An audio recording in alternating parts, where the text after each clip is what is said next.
Hello, my name is Ali, and welcome to my channel. We are back with Hakuoki Kyoto wins Nagakura's route. Let's go.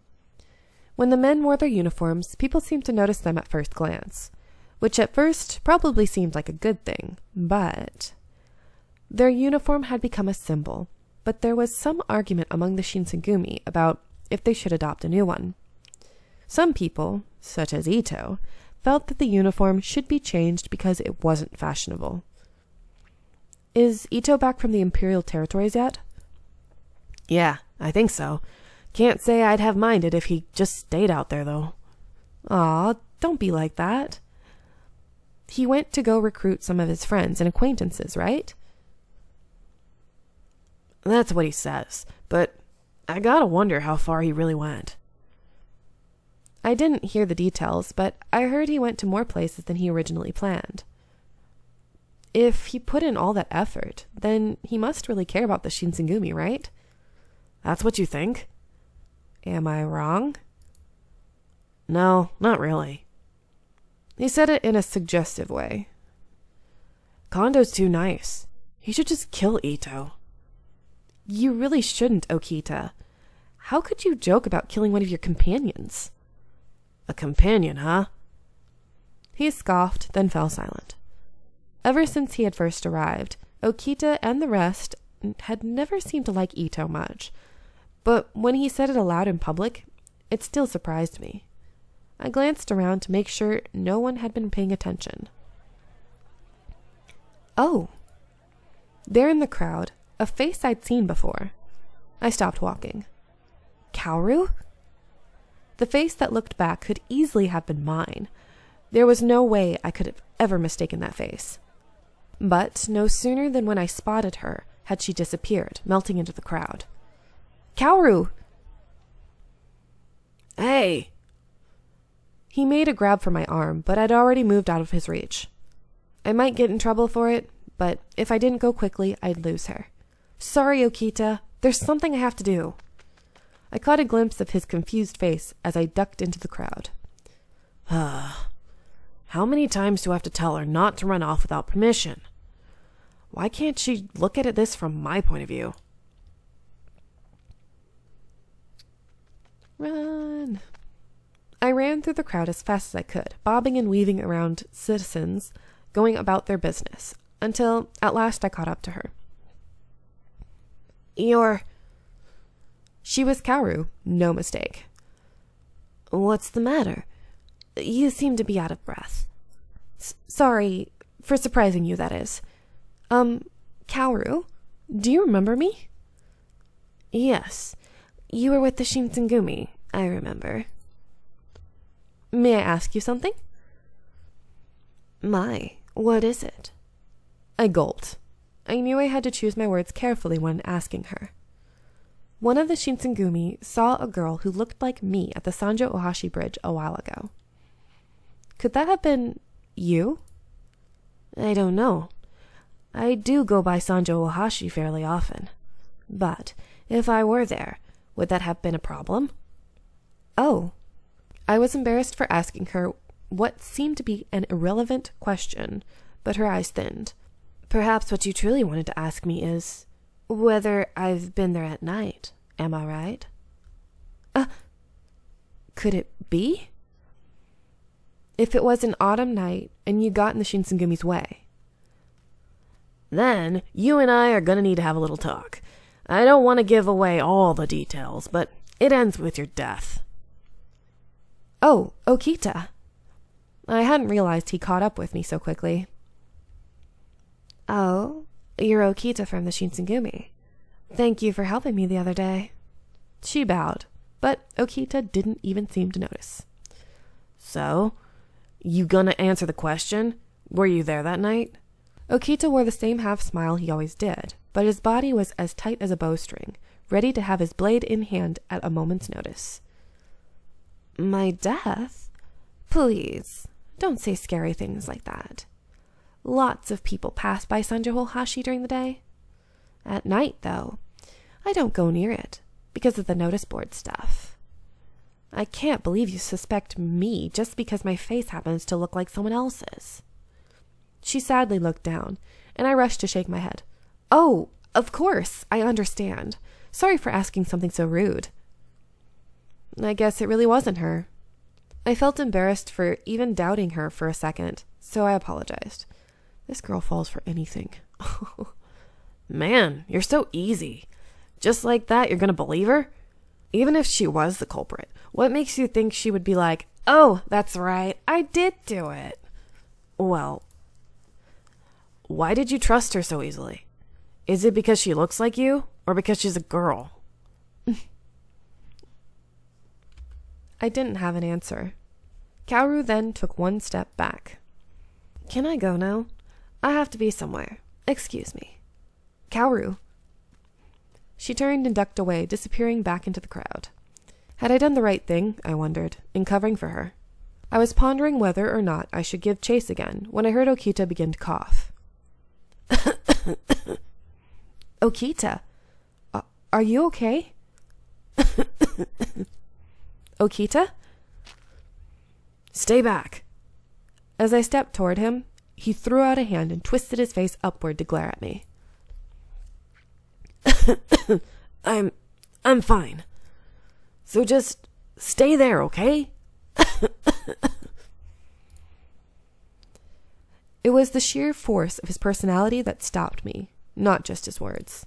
For a little while, he coughed as if his lungs were going to collapse. Eventually, his coughing slowed, then began to subside. His cough finally ended, and he wiped his sweat and looked up. Okita, is something wrong? Like what? I mean, why don't we find somewhere to rest? You don't look too well. Oh, I was just tired. I mean, you did make me run all the way here. And besides, we're in the middle of a round. We have no time to rest. But... No buts. I'm fine. Now. About the girl, Kaoru. Asking her about the thing with the notice board was important. I agree with you. But no. Because of how important that is, you shouldn't have run off on your own like that. Sorry, I derped there for a second. What if she had been an enemy of ours? What if she had accomplices hidden nearby? Could you have handled it alone? Well... Did you even consider that possibility? That she'd planned to lure you out? There's not that many people here. No one would notice if you screamed. It's a great spot for an ambush, you know. You're right. She hadn't tried to attack me, but Okita was right. Next time, I might not be so lucky. I could have easily run right into a trap. You need to be more careful, all right? I can take care of you, but without me around, you're just a useless kid. I gripped my fists and looked down. Sorry. I felt bad causing him extra stress, so I apologized and he sighed. Man, I'm not the type to lecture either. Stop being so timid. You can rely on us when you need to. I've gotten pretty used to saving your ass by now. A couple more times isn't gonna mean much. He let out a snort of laughter. That night, after everyone else had gone to bed, I lay awake thinking about what had happened. I couldn't forget what Okita had said. A useless kid. He was right. Compared to the captains, no. Even compared to the weakest Shinsengumi foot soldier, I was pathetic. I had been lying there, staring at the ceiling. My actions today were no doubt reckless. I mean, if this happened a little while ago, I'm sure I would have been killed, no questions asked. The fact that I got away with just a lecture shows that they're starting to trust me a little more, but I couldn't go on like this. Tomorrow, I start working harder. But no sooner than had I closed my eyes... Dang. What? There was a crash from the hallway outside my room. I rolled up and out of my bed just as the door exploded into my room. Standing in the hole was one of the Shinsengumi's soldiers. Is something wrong? I called out to him despite being incredibly alert and guarded, but the soldier remained quiet. Did you need something? Uh-oh, now I gotta do the crazy voice. Blood. Huh? I squinted to get a clearer picture. Just then, his hair instantly turned white. Blood. I need blood. My throat is already scratchy from doing Okita's voice. Now I have to do his. Nice. His eyes were ominously red, and he looked directly at me. He was one of the Furies. Give me blood. To top it off, he was completely mad. Just like the warrior I saw that one night in Kyoto. I had to call for help. I couldn't possibly face a deranged, superhuman monster on my own. I inhaled, prepared to call for help. No, I couldn't call for help. If I did, then I could risk jeopardizing the Shinsengumi's secret about the Furies. That would spell disaster for the Shinsengumi. I had to find another way. The Fury, unfortunately, was not similarly encumbered by doubts. Ah! The sword hissed through the air, and I felt the metal of its blade burn into the flesh of my arm. Gah! A sharp pain seared into thought from my wound. The Fury saw my blood dripping, and his eyes became even more red. Or mad, not red, but close enough. They are red. Blood sprang from the cut. I pressed down on it desperately with my free hand, but to no avail. Thick red liquid spilled between my fingers, fled down my arm and onto the floor. Yes, blood. Give me blood. The Fury became increasingly erratic, and he started licking the blood-stained sword. Disgusting. He began to creep toward me, his movements odd and jerky, like a massive spider. Oh no. My back slammed against the wall. I'm gonna die. Just when I prepared myself for death, I suddenly remembered Okita's words from earlier that day. Flashback. Well, not really, but anyway. Stop being so timid. You can rely on us when you need to. Okita. Everyone. Someone help!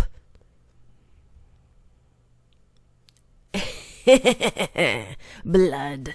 Blood. He was down on his hands and knees, licking my spilt blood off the floor. Disgusting. There was no samurai there. It seemed what little humanity he had left him entirely. I feel like there should be like a comma there or something. Because I screwed up with that like 5 different times, so anyway. I used his distraction to gain some distance from him. Please, I begged to any god who might be listening. Let someone come. Not enough. Not enough. He looked up from the floor. My sleeve was soaked in blood from the cut on my arm. His eyes locked onto it, and I saw them light up with animalistic hunger. His grin was a nightmarish thing. Yes, that. Give me more of your blood. He kicked the floor roughly and came charging at me. No! There was no doubt he was going to kill me. I froze. Get down. Don't look up until I tell you to. I heard a voice from nearby, and I immediately followed the orders and ducked. Rah! The Fury seemed to be shocked to see Hijikata coming out of nowhere. The Fury spun to attack Hijikata, but the commander's sword was faster. Splat. Arr! His twisted cry reverberated from the room's walls. Grrr. He writhed in agony, but his wound started to heal immediately. Get over here, now. Yes. As I ran to his side, I heard other footsteps pounding down the halls. The way they do the running sounds is just so funny. It almost sounds like mice running. I don't know why. It just sounds so funny. You alright, Chizuru? Hey, isn't he? He's the warrior who had to drink the water of life the other day. He's too far gone. We can't let him live. At some unspoken signal, a chorus of blades slid from their scabbards. Shin, Sano, don't screw this up. Who the hell do you think we are, Heisuke? If a captain can't take out a simple soldier, even if he is a Fury, he'd have to resign, assuming he wasn't dead. They fanned quickly, circling the wounded soldier. There was no escape. No hard feelings. Slash. Ah! The captains all attacked at once, and the Fury was killed almost instantly. The excitement was over, or so I thought. But it hadn't been only the captains who heard my cry for help. Oh no. We all know who this is. Ugh! Who's causing such a racket at this hour of night? Ito? Ito rubbed his sleepy eyes, stepped into the room, and froze. Oh, what's going on here? Damn it. I've seen that soldier before. I thought he was sentenced to death, or the other day for breaking the code. And look at all this blood. Are you guys responsible for this? Ito, it's not like that. This is... What is it not like? Why have our captains cut down one of their own men? Explain this at once. What happened here? Ito was fuming and screaming. My apologies. My lack of discipline is at fault here. Sanan? Seeing Sanan, Ito's eyes grew wide. Sanan? What are you doing here? You're supposed to be dead.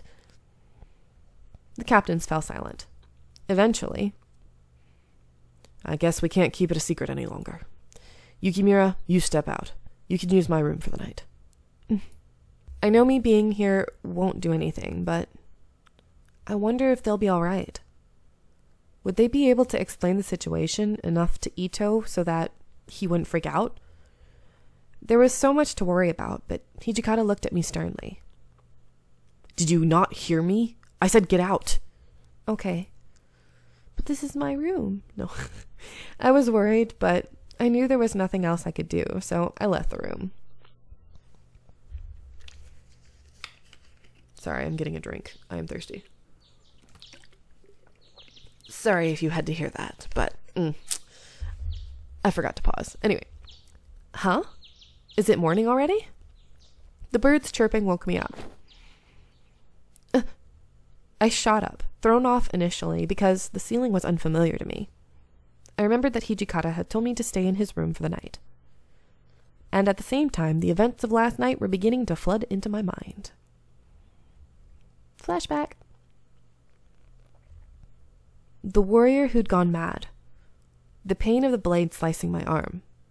I touched my right arm wrapped in bandages. I couldn't feel a throbbing pain anymore, so I took off my bandage to see the injury. Of course it's healed. What had been an ugly open wound the night before was now little more than a faint white line. In a few days, even that would be gone. I wouldn't need any bandages anymore, but, well, I guess it's good that the wound is gone, but if anyone sees this, I wrapped myself back up again. Nailed it. It'll be inconvenient to wear, but I'm going to pretend to still have this injury. I wonder what everyone else is doing. I decided I'd head to the common room to see what's going on. And I'm going to let you guys go here. I hope you are enjoying, and, well, happy Halloween, y'all. Bye!